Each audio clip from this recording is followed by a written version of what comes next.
ତତେ ଗେଟ୍ ଛାଡ଼ିବି ତାପରେ ଯାଇ ଜଳ ଗ୍ରହଣ କରିବି। ମାସ 6 ମାସ ହେଲାଣି ମୋ ଭଡ଼ା କାଇଁରେ ଭଡ଼ା ସେମିତି କହିବନି ମଉସା। ପ୍ରତ୍ୟେକ ମାସରେ ମୁଁ ଘର ଭଡ଼ା ଗଣି ଦଉଛି। କାଲି ସନ୍ଧ୍ୟା ପରେ ଖବର ଆଇଛି 6 ମାସର ଘର ଭଡ଼ା ଠନ୍ ଠନ୍ କରିକି ନେଇଗଲେ। କଣ ହେଇଛି? ଇଏ ତତେ ଏତେ କଲା ମନା କଲା ପରେ ବି ତାକୁ ଘରେ ପୁରେଇ ଦବୁ? ସେ ମୋ ଘର ମାଲିକଙ୍କ ପୁଅ। ମୁଁ କଣ ତୁ ମନା କରିପାରିଥାନ୍ତି? ତାପରେ ତାକୁ ବସିବାକୁ କହିଲି। ତାପରେ ତାକୁ ଚାହା ବିସ୍କୁଟ ଦେଲି। ତାପରେ କଥା କହିଲି ଟିକେ ଚିକେନ କଷିଦେଲି ତ ବିପଦ ଦୃଷ୍ଟିରୁ ଟିକେ ଖାଇବାକୁ ଲାଗି। ଚିକେନ ତାପରେ ଆସିଲେ ଖାଇସାରି ଟଙ୍କା ନେଇ ଗଲେ। କାଇଁ ରାତିରେ ତାକୁ ଘରେ ରଖିଦେଲି? ମଉସା ଆପଣ ଏମିତି କଣ କଥାଟା କଥା? ମଉସା ଡାକି ମୋ ଜଖମ ଜାଗାକୁ ପୁରା ଡ୍ୟାମେଜ କରିଦେଲୁ। ଭାବିଦେଲି କଣ ତୁ କହୁଛୁ? ମୋ ଛାତି ଫାଟି ଯାଉଛି।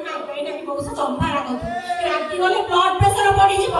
ବ୍ଲଡ ପ୍ରେସର ବଢିଗଲେ ବ୍ରେନ ହବାର ଚାନ୍ସ ବହୁତ ଅଛି। ମଉସା ଜମା ରାଗନ୍ତୁ। ଭଲ ହବ ଲୋ, ରାଗିଲେ ଭଲ ହବ। ବେଡରେ ପଡିଗଲେ ମାତର ସେବା କରିବା ଟିକେ ସୁଯୋଗ ତ ମିଳିଯିବ। ଫଟା କରି ବୁଝେଇବି?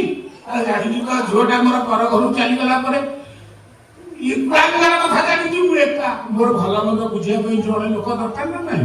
ମୁଁ ସେଇଥିପାଇଁ କଣ କହୁଥିଲି କି ମୋର ଲୋକଟା ସ୍ଥିର କରିଛି ତତେ। ମୋର ରକ୍ଷଣ ବେକ୍ଷଣ ଟଙ୍କା ପଇସା ଯେତେ ଯାହା ଅଛି ସବୁ ଭରଣ ପୋଷଣ ତୁ କରିବୁ।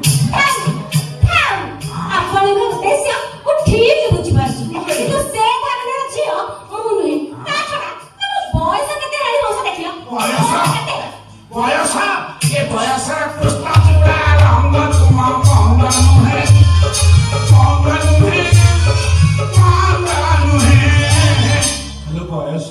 ବୟସ ହେଲା ବୋଲି କଣ ମାଙ୍କଡ କଣ ଛଚଣା ଛାଡିଦବ? କଥାର ଯିବା ଲଙ୍କା ଯେତେ ଶୁଖିବ ସେତେ ରାଗ ବଢିବ। ରାଗ ବଢିଗଲା।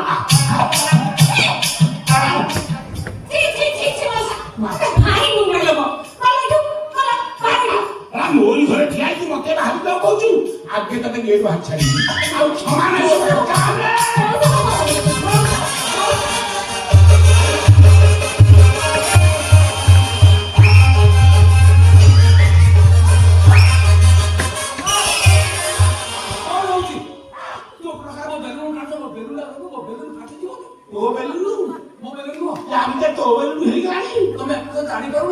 ଜାଣିଲି କେତେବେଳେ ମୁଁ ତ ଫସଲ ଦିଆରେ ପାଳଭୂତ ଠିଆ ହେଇଛି। ତୁ ଭିତର ଆସି ଫସଲ ଉଜାଡି ଚାଇଲୁ। ଆଇଲୋ ସେଠି କଣ ବୁଲୁ ହଉଛୁ?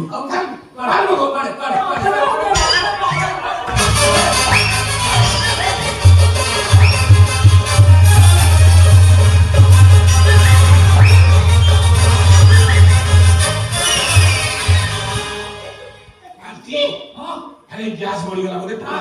ଗ୍ୟାସ ଆଉ ତମ ପୁଅ ପରିଶ୍ରମ କରିକି ପରିଶ୍ରମ ମୁଁ ଢାବରାଣୀ ଖାଦ୍ୟ ଦେଇଛି, ଭଡ଼ା ରହିଛି। ତେଣୁକରି ଇଏ ମୁଁ ପରିଶ୍ରମର ଫଳ ପାଇଛି। ଈଶ୍ୱର ବାନ୍ତି ଦେଇଛନ୍ତି। ଈଶ୍ୱର ବାନ୍ତି? ହରେ ପବନା ତୋଠି ଏତେ କଳା ଖେଳା ତୁ ପୁରା ବେଶୀ ଦେଇଛୁ।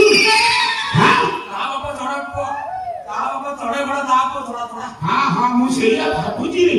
ମୁଁ ସେତେବେଳେ ଭାବୁଛି ଆଉ ଚକା ଗଡୁନି କାହିଁକି? ଡେଟିସି କେତେବେଳେ ପକାଇ ଦେଇଛୁ? ଏ ଛୁଚି ବୁଣି ସେଠି କଣ ଠିଆ ହେଇଛୁ? ଆଉ ତାକୁ କଣ କହୁଛୁ? ସେ କଣ କହିବ? ତୁ ତ ନର୍ସ ହେଇଛୁ।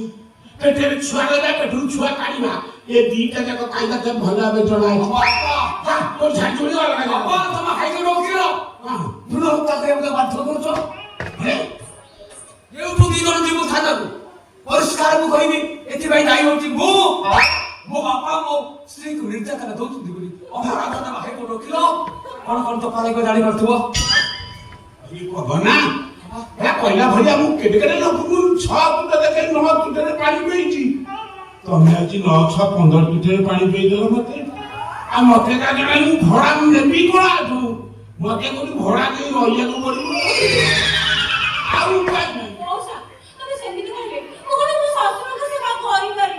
ମୁଁ ତୋଠୁ ବହୁତ ସେବା ପାଇଲି। ଆଉ ସେବା ପାଇବ? ସେବା କରିବା କଥା ମୋ ଘର କହ। ତମେ ଆଉ ସେବା ପାଇବନି? ତୋର ଦରକାର ନାହିଁ ବାପା, ତୁ ମଣିଷ ହେଇଯା। ଆଜିକାଲି ଟୋକା ଟୋକି ଯେମିତି ହେଲେଣି, ଏଠି ବଞ୍ଚିବାକୁ ଭୟ ଲାଗୁଛି।